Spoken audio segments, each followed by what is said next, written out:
আমরা একটা ওয়ালটন টিভি করলাম, এটা আমরা CKB voltage short ছুটাবো।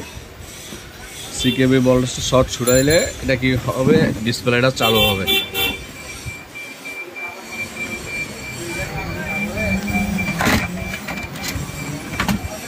Walton display 1 কপের, এটারে আমরা 1 কপ বলি আর কি।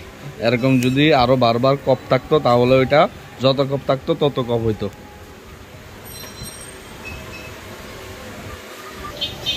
আমি সিকেবি ভোল্টেজ এক সেট করে দিলাম।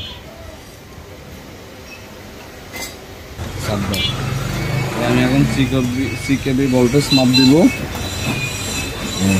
এখন সিকেবি ভোল্টেজ আমার 33 ভোল্ট চলে আসছে। মানে আমার এটার সম্পূর্ণ কাজ শেষ, কোনো ঝামেলা নাই।